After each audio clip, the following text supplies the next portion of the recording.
over at BangTheBook.com. We are your one-stop shop for sports betting news and information. Lots of great stuff going on over there as we head on into the weekend. Danny Vorgs' updated model projections and picks for Week 16, updated in his Power Ratings article. College football bowl previews. Just about all the bowl games finished over there at the website. Still working through a couple of the games after the New Year's holiday, but most of the bowl games posted over there, including obviously this weekend's set of games. We also have daily NHL, NBA, and college basketball stuff. Continued daily NHL picks from Parker Michaels.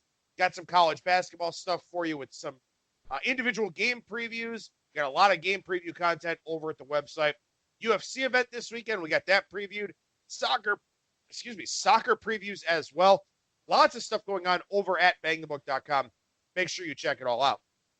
Finally, as you know, this and every edition of Bang the Book Radio, presented by our friends over at DSI Sportsbook. BTB, the number 200, is that promo code. 100% deposit match bonus for the Sportsbook. 100% deposit match bonus for the live casino at BetDSI. It's only a game until you bet it. Real quick here before I dig into the Super Contest segment, just want to remind you, no show Tuesday, no show Wednesday with Christmas Eve and the Christmas Day holiday. Happy holidays, Merry Christmas, Happy Kwanzaa, Happy Hanukkah to you and yours, whatever it is that you celebrate. I hope you enjoy next week with your friends and family. Be safe, be smart out there, and hopefully you get everything that's on your gift wish list here for this year. My wish list for this week in the Super Contest includes a 5-0. Haven't gotten one yet so far this season. Have had a few 0-5s across our two entries, unfortunately, but no 5-0s for us here this week or this season. Hopefully we get one here in Week 16. Last week, 3-2 with my selections, 37, 36, and 2 in the Super Contest, 4-1 for the .com entry. That's now 39, 34, and 2. Last week in the Super Contest, 50.25%, 80 more winners than losers. So we're pretty close to a break-even type of week. Finished just a little bit on the plus side there for the field overall. Now 49.59% for the season. The consensus last week, 9-7, 3-2 for the top 5. Consensus for the full season now is 100, 114, and 6. Top 5 consensus coming in at 39, 34, and 2. CRISPR leads the Super Contest with 52 points. The margin for error, very, very small right now if you're at the top of the standings. So those entries that are up at the top have to do very, very well here over the last couple of weeks to stay where they are or improve upon their standing. Right now, the cutoff for the money is 45 points. Obviously, we're not in the running for that. A little bit lower than usual, though, with exactly 60% being the lowest win rate there in terms of the cutoff for the money. Last week, the Super Contest gold, 50.81%, now 50.53% for the season. Consensus over in the gold, 8-8 last week, 3-2 for the top 5, 106, 104 for the season, 39, 37, and 3 for the top 5 consensus. Yes, I know that doesn't add up to a nice round number of 75, but we've had some picks that have tied for the 5th most popular or the 4th most popular selection. So I just threw those all in the top 5 here for this season over in the gold. Over in the Circa Million, my entry went 3-2 over there as well. In fact, we had matching cards from our Super Contest and Circa entries. Now 36, 37, and 2 over in the Circa. Our other entry, the Dash 1 entry, 4-1 last week, 41, 31, and 3 for the season. The field over in the Circa Million, 48.13% last week, now 50.25% for the season. So again, 49.59 in the Super Contest, 50.25 in the Circa. The Circa, a little bit sharper of a field. Again, we expected that there would be an overlay with the prize pool, guaranteed $1.5 million prize pool at $1,000 a buy-in, but we wind up with 1,875 entrants over in the Circa Million. So all the money going to the prize pool, no rake, but we got a lot of sharper people in there thinking, oh, we're going to have an overlay here. Didn't wind up happening. And also you just have a smaller sample size of picks, where in the Super Contest, you got 3,328 entrants. In the Circa, 1,875. So not really a big surprise that the Circa field doing better than the Super Contest field. And again, obviously, with some competition here as we take a look ahead to 2020, with some competition for the Super Contest over at the Westgate, do they make some changes? If the Circa continues to be a rake-free contest, does that force the Super Contest to do something a little bit differently? Does the Circa increase the prize pool from the top 10 next year? Do we maybe get some sort of other improvements to these two contests? Should be a lot of fun to see what happens with those. I presume we'll be at least in the Super Contest next year, probably in the Circa Million as well. We are making a late push in the Golden Nugget, probably going to fall short of the money this season. We were in the top 20 last year, but we'll see what happens with that contest as well as we go forward here. I always like to look at the line differences here between the Super Contest and the Circa Million. The Patriots are 6.5 over in the Super Contest, 6 in the Circa Million. Saints are 3 in the Super Contest, 2.5 in the Circa. Dolphins are a 1-point favorite in the Super Contest, but a pick'em in the Circa. Cowboys minus 2.5 in the Super Contest, 1.5 in the Circa. And then finally, the Chiefs are 6.5 in the Super Contest, 6 over in the Circa. And if you're on the outside looking in, I've talked about this before from a little bit of a game theory standpoint. It's very hard to take flat numbers at this time of the year. You almost want the risk reward of going for the full point as opposed to the possibility of a half point. Because if you get a half point, you're probably not going to gain a whole lot of ground. If you get a full point, especially if it's something of a contrarian side, you may wind up with what essentially amounts to a 2-point swing in some of these games. So you really want to try to bet those half-point lines here this week and next week if you're in a Super Contest pool and trying to gain some ground or something like that, because in a lot of ways, a half point's not really going to help you. So what's interesting about this week in the Super Contest, there are 4 games sitting flat on 7 and 3 games sitting flat on 3. So 7 of the 16 games here sitting on the 2 predominant key numbers. That will make it tough for those looking to gain ground. A lot of pushes in play now. That makes things very challenging to get those 2-game swings that you're looking for to try and get back up into the running a little bit. So that will be something that will be kind of interesting to see. I think it's more of a thing, for the top 10 or so in the Super Contest Gold. Probably something that doesn't even cross a lot of contestants' minds, but it is something you do have to think about if you're, kind of within striking distance, you're running out of time, whether it's your personal pool or in the Super Contest. You may want to look to play those half-point lines where you're either going to win or you're going to lose. Because getting a push, if you're on opposite sides of a push, it's a zero-sum gain for you.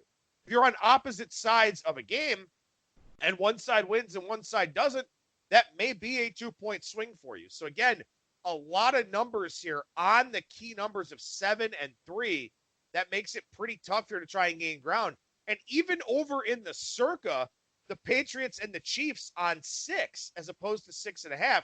So again, 2 popular teams there where you've got, maybe one underdog that's pretty attractive in the Bills. The Bears probably not so much.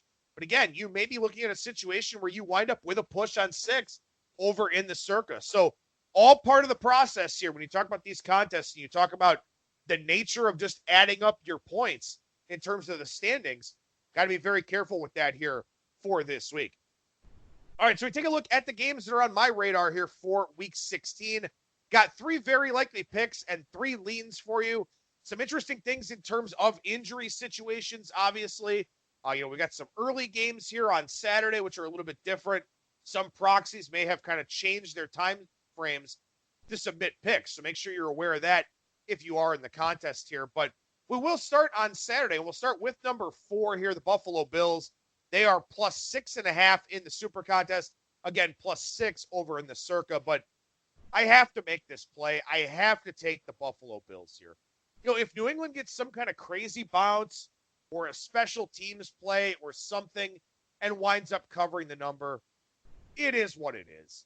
Those things are going to happen. The Patriots, do force a lot of turnovers, have made a lot of special teams plays, but there's nothing explosive about this Patriots offense that suggests that they're going to have, a good opportunity to create margin here.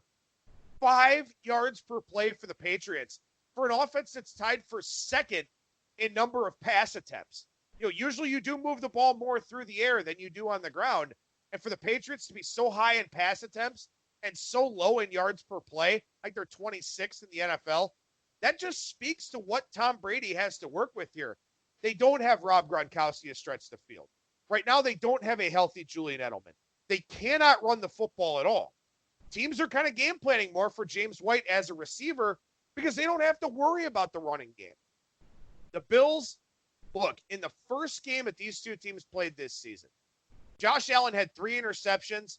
The Bills only lost by 6 points. They had a blocked punt return for a touchdown. In the first game, the Bills outgained the Patriots 5.3 to 3.6 in yards per play, 23-11 advantage in first downs. Josh Allen had those 3 interceptions that I mentioned. He's only thrown 3 interceptions since. The Bills only 16 turnovers, tied for the 8th fewest in the NFL. If the Patriots don't get some quirky special teams play or have a big turnover margin, they can't cover big numbers. This is a fairly big number here against a pretty good Bills team that this week is starting to get respect. And that does worry me a little bit to be on the side of a very public dog, in particular, a public dog going up against the New England Patriots. But the Bills are all in on this game. They can punt next week against the Jets and not really worry about that one. They have the second best average in depth of target against, so they already don't allow big plays. The Patriots don't generate big plays. Bills 6th fewest yards after catch allowed. So the Patriots, Brady, the arm strength, maybe not there, not throwing as many deep balls. The Patriots have a league average run defense against a Bills team that wants to run the football with Singletary. I like the Bills here. It's that simple. If New England beats me here, so be it. They get a blocked punt or a blocked field goal or a kick return or, wind up being +3 in turnover margin, something like that, that's fine. They were +3 in turnover margin, got a special teams touchdown, and still only won by 6 in Buffalo earlier on in the season. So give me the Bills here +6.5, the first of my very likely picks for Week 16 in the SuperContest. Next up on the board here, and this one's very uncomfortable, number 15, the Washington Redskins are a 2.5-point favorite against the New York Giants. The Redskins as a favorite is terrifying. I get it. I understand it. I'm fully aware of that. But it felt like last week was the Super Bowl for the Giants, didn't it? This Giants team, they go out there, they struggle in the first half, then they win for Eli in the second half. Eli kind of fixes some things. That was a very emotional game for the Giants last week, and they got the job done. Now they go out on the road with Daniel Jones back at quarterback, and I just wonder what's there for the Giants. Last week winning for Eli, the crowd behind him, the crowd behind the Giants as a whole, a lot of things set up well for them. Also playing Miami set up very well for them. That's not to say that the Redskins are that good of a football team, and obviously from their record, they're definitely not. But Dwayne Haskins getting a little bit more comfortable. And also, this Redskins defense is not that bad.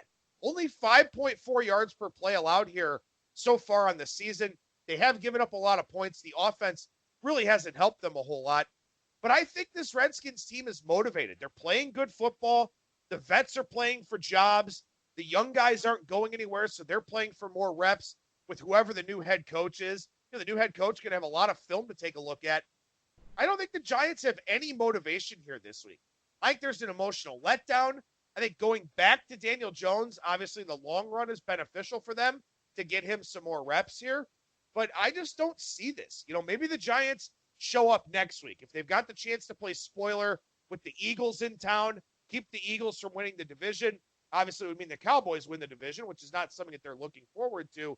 But still, I think next week the Giants may have a little bit more in the emotional gas tank. This week, I just don't think they do. There's nothing to get excited about playing the Redskins. Eli talked about how great getting last week's win was, but also it kind of hurt the Giants a little bit in terms of their draft positioning. So the players aren't going to tank necessarily, but maybe the play calls look a little bit different, something like that, to where there's incentive for the Giants to lose. There's incentive for the Redskins to lose too, but I don't think that incentive shows through with Bill Callahan. I don't think it shows through with Dwayne Haskins. I think it's the Redskins here this week, -2.5 over the New York Giants. And again, very uncomfortable to take the Redskins in a favorite role, but I just don't see the Giants having a whole lot in the gas tank here emotionally for this one. Next up on my very likely list of picks here, I'm Joe Public. I get it. I know it. But I'm going to lay it here with the Kansas City Chiefs. They are a 6-point favorite, number 29 in the SuperContest rotation order, as they take on the Chicago Bears. The Chiefs right now, and I mentioned this on Thursday, I think the Chiefs will win the AFC. I think that they will beat Baltimore in the AFC Championship game on the road. The Chiefs right now are just hitting another gear. And Baltimore's had that gear most of the year. But we really haven't seen the Chiefs look as crisp as they have here over their last few games. The defense is playing great. Steve Spagnuolo finally getting what he wants out of that defense. Of course, they had some injuries early on in the year like everybody else has, but the defense is playing well. Patrick Mahomes looks really, really comfortable. And he's a little bit fresher, too. You know, that's certainly something that helps here as we get deeper into the season. They've only had more than one turnover in a game one time since that Denver game when Mahomes got hurt. This is a situation to me where the Bears just can't keep pace if they need to. The Bears' pass defense has been phenomenal. Absolutely incredible. I think it's 4 passing touchdowns allowed against 25 interceptions. They've been great. But I think this is a spot where they kind of get a sharp dose of reality here. Starting to show some cracks a little bit. They haven't played as well, 3 of the last 4 weeks. Too many turnovers for the Bears here of late, too. And if you give the Chiefs extra possessions, it is going to hurt you. Yeah, the Chiefs are 30th in yards per carry allowed, but the Bears can't run the football. They're 30th in yards per carry offensively, 26th in third down conversion rate. How do you beat the Chiefs? You play keep away, and you don't turn the football over. Baltimore did that. The Colts did that. Not many teams have done that, and the Bears are not equipped to do that. Kansas City will get extra possessions in this game probably. They will get off the field. They will get chances against that Chicago defense. And if anybody can cash them in, even against an elite pass unit, it's Patrick Mahomes. So it's a big number. I fully understand that. It's even bigger in the Circa after opening in the 4.5 range, now up to 6 and 6.5. I just think the Chiefs are on a different level right now. I don't think the Bears can keep pace, and the Bears cannot play the right style of game to keep this one close. So Chiefs, -6, number 29 in the SuperContest rotation order. The last of my very likely picks here, so very likely to make the card. The Bills +6.5, the Redskins -2.5, the Chiefs -6. Now for my list of leans here, and if you thought Chiefs was Joe Public, here's another one for you. Number 1 in the SuperContest rotation order, the San Francisco 49ers -6.5 against the Los Angeles Rams. It's square, it's four-sided, it's Joe Public. But look, you've got a 49ers team now pissed off of that Falcons loss. Was it a game that they needed? No. But it was a nice dose of reality for this 49ers team. The defense wound up playing tired again late in that game. But this gives them a reason to refocus, a reason to dig deep, a reason to come back and play really, really well here this week. I would be surprised if the Rams were invested here. They have the chance to play spoiler. They have a very outside chance at making the playoffs. They would need Minnesota to completely collapse. I don't think it happens here. The Rams, they're coming off of playing the Super Bowl to missing the playoffs. Jared Goff against a pissed-off, upset 49ers defense. In the first game this year, with extra prep, Goff was 13 of 24 for 78 yards. And that was the game at home against San Francisco. Now they're on the road against San Francisco. We all know about Goff on the road. 49ers fans going to be jacked up for this one. This price is inflated. I fully understand that. And again, you will be laying some inflated prices here at this time of the year because you've got teams in these must-win situations and this and that. But look, the Rams, last week, everybody loved the Rams. Everybody was all about the Rams going to play Dallas in a game where the Rams had everything to lose. Dallas still had that head-to-head meeting with Philadelphia, still controlled their own destiny by and large for the division. The Rams had no margin for error. And that's the effort you get with Wade Phillips against a team that he should know pretty well from a personnel standpoint. That's the effort you get. I don't think we see much better here this week. I don't think we see better from Goff. I don't think we see anything from Gurley. I think this Rams defense may have overachieved a little bit in the middle part of the season. I think San Francisco takes it to him in this game. I think Kyle Shanahan knows how to decipher that Sean McVay offense. I think Robert Saleh does too. I think the 49ers, one of my stronger of the three leans here, minus the 6.5, number 1 in the SuperContest rotation order. Next up on the list of leads here, number 17, the Pittsburgh Steelers. They're a 3-point favorite heading out to the Meadowlands to take on the New York Jets. The public is back on the Steelers here, which does worry me a little bit because last week a lot of people liked the Bills. The Bills came through with that victory. I think the Steelers are a better team than they showed last week. I think maybe last week just shows that the Bills are a very good team, despite all the flack they've taken all season long here from the NFL betting market and sharp markets in particular. The Steelers are better than what they showed last week. Devlin Hodges may not be, and that's the worry that I do have here. But, you watched the Jets last week. They still have problems with Adam Gase. Sam Darnold still doesn't like Adam Gase. The fan base hates Adam Gase. That seems like a pretty tumultuous situation overall. Very, very big injury list for the Jets again this week. And Mike Tomlin saw this Greg Williams defense twice last year, not with the Jets personnel, but at least saw the scheme. So at least knows what he's getting into here in this one. Steelers with that exceptional pass rush. That's a big deal here. The Bills, Josh Allen's mobile enough. I'm not going to say that Sam Darnold is immobile, but you do have a Jets team here where the offensive line is not nearly as good as Buffalo's is. You've got a Jets team here that, fourth highest in sacks with 48. And I understand that early on in the year they didn't have Darnold, so Trevor Siemian, Luke Falk really contributed to that with 16 sacks. But this isn't a great offensive line. The Steelers, they're back in focus now too because they don't have a margin for error anymore. They've got to win these games. I think this is one that they do go out there and get. So the Steelers -3, number 17 in the SuperContest rotation order, taking on the New York Jets over in the Meadowlands. Finally, one more here for my list of leans. Number 26 is the Philadelphia Eagles. They are +2.5 against the Dallas Cowboys. Again, this one 1.5 over in the Circa Million. I'm considering the Eagles here this week because last week everybody loved the Rams. The Cowboys roll. This line opened too high. The 2.5 for Dallas opened too high. A lot of people have been low on the Eagles. They've got the injuries at the skill positions. They've been banged up all year long. But we got a pretty clear sharp versus public split in this one with the sharp money on Philadelphia, the public money on Dallas. I don't trust Jason Garrett. Dak Prescott is hurt with that AC joint sprain. He's not 100%. Yeah, Zeke Elliott could still run all over the Eagles. And the Eagles haven't beaten too many good teams, but at least they've done what they've needed to do to put themselves in a position to have a chance here to win this division. I think there's something to be said for that. They're a better coach team. And again, you've got the sharp money here on Philadelphia in this one. Maybe the sharp money's wrong. Maybe the sharp money's not right in this game, but I can't take Dallas, like Philadelphia, more than a lot of the other underdogs that are out there. It's a week where you've got a lot of big favorites, a lot of uncomfortably big favorites, with teams like the Falcons laying a big number, stuff like that. So the Broncos laying a big number. So I think games that you can pick from here this week are kind of few and far between. I still like the Vikings, but that one's up to 5.5 with no Dalvin Cook.